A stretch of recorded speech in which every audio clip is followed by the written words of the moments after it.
तुम्हारा कपट, तुम्हारा धोखा, तुम्हारा पुण्य, तुम्हारा दान, तुम्हारी सेवा, हर पल तुम्हारा एक एक दिन का लेखा जोखा तुम्हारे खाते में एडवांस हो रहा है। और जब जाओगे जो तुमने किया है वही के अनुसार तुम्हें जन्म मिलेगा, फल मिलेगा, भोग मिलेगा।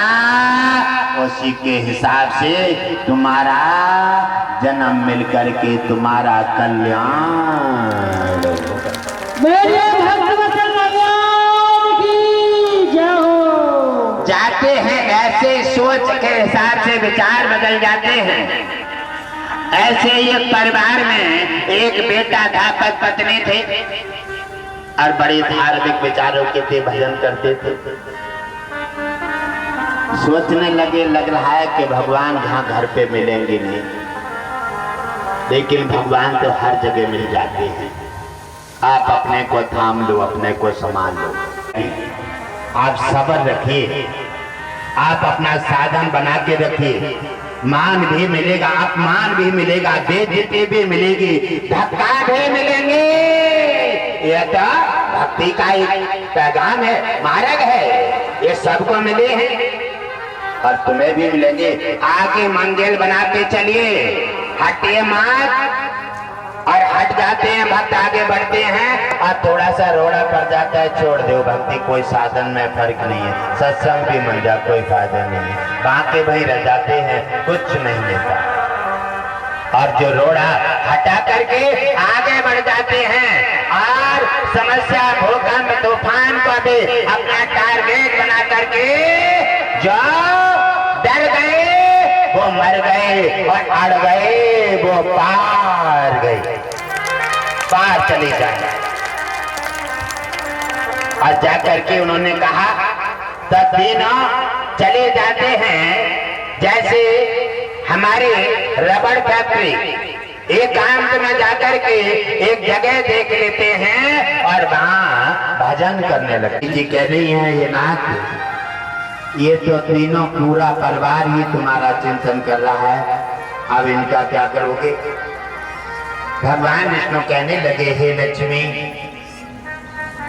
हमारा चिंतन करता है जो हमारा भजन करता है, हमारे को बहता है, और तो जो मांगता है वो हमें उसे देना पड़ता है, क्योंकि हम दास हैं भक्तों के। इसलिए हे लक्ष्मी, अभी भजन की अवधि पूरे होने दो और जैसा होगा तैसा ही हम जाकर के देख लेंगे। अब भजन की अवधि पूरी होती है, भगवान विष्णु एक दिन जाकर के उनके तीनों के समक्ष पहुंच जाते हैं। तीनों के समक्ष जाते भगवान विष्णु ने कहा, भक्त नेत्र खोलो, कहा भक्त नेत्र खोलो। बड़े ध्यान मगन थे, नहीं सुना। भगवान विष्णु ने कहा, हे भक्त नेत्र खोलो, हम आ गए हैं। जैसा ही देखा और नेत्र खोले, चक्रध्वज रूप, चक्र गदा पदम सुशोभित हो रहे हैं। और देख करके भगवान विष्णु का रूप एकदम उन्होंने उनको प्रणाम किया और प्रणाम किया और कहा, हे भक्त वरदान मांगो और हम तुम्हारी भक्ति से प्रसन्न हैं। कहा, हे देवी, पहले आप वरदान मांग लो, आपकी इच्छा सौदा लेने के लिए हर जगह आगे बढ़ जाते हैं, जल्दी होती है, इसलिए आप वरदान पहले मांग लो। उन्होंने कहा, ठीक है, आप वरदान देना चाहते हैं और आप वरदान मांग रहे हैं। उन्होंने सोचा क्या मांगे, वरदान में बड़ा सुनहरा मौका है। अच्छा आप ही बताओ, अगर भगवान आ जाए तो आप क्या क्या मांगोगे? कुछ ना मांगोगे, बाकी वहीं रह पाओगे।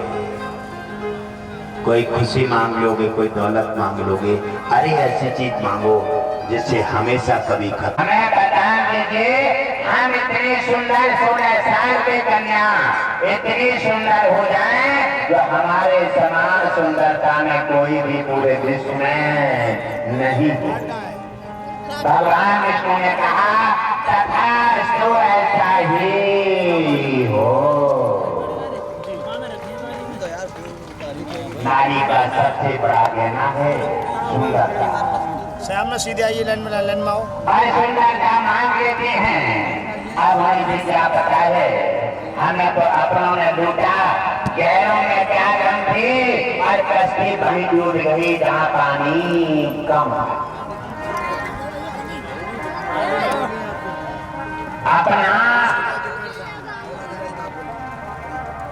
अपना ही दुश्मन बनता है और अपना जब संगठन टूट जाता है तो फिर नाव और गाड़ी खींचना बड़ी करनी मुश्किल हो जाती है। और अपना संगठन हो तो जरा जरा के सहारे में गाड़ी पार हो जाती है। अब वो तपस्या करने को गए, लेकिन उन्होंने विचार नहीं कर पाया। 16 साल की सुंदर कन्या बन गई और हम हैं 52 साल। हमारा तो घर मिले को आप क्या करें? और अगर रह चुक गए तो फिर जिंदगी कट्ठे में गई। इसलिए इन्होंने जो मांगा है इन्होंने नहीं सोचा तो चलो हमें भी अपने मनमानी कर लेंगे। कहने लगे भक्त ज्यादा समय नहीं है, वरदान मांगो। और उन्होंने कहा नाथ ठीक है, अगर आप वरदान देना चाहते हैं तो दीजिए। हे नाथ, मैं वरदान मांग रहा हूँ, मेरी पत्नी बकरिया बन जा।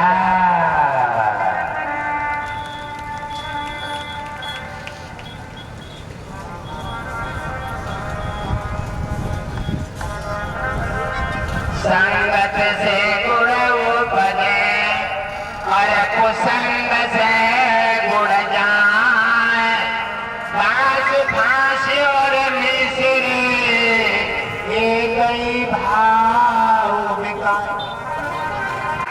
कहने लगा, सोच रहा है कि अब तो कितौ के ना रहे, ये तो माता ही तो ठीक है, तो रोटी बनाते हो कवा, अब बकरिया का मैं करेगी रोटी बनाने की नहीं।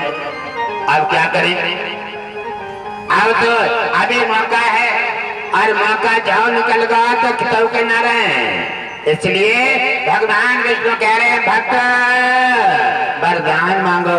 कहने लगे देर मत करो, अब मांगने का मौका है। कहने लगे हे नाथ, आप वरदान देना चाहते हैं, प्रसन्न हैं, तो हमारी माता जैसी थी वैसी हो जाए। उन्होंने कहा तथास्तु, ऐसा ही हो। वरदान तीनों के हो गए। भगवान वे तीनों के पास गए और तीनों भाग के वहीं रहे। कहा जाता है काग पड़ाए पिंजरा, काग पड़ाए पिंजरा और पड़ गए थे चारों वेद। जो सुध आए कुटुंब के तरहे ढेर के ढेर।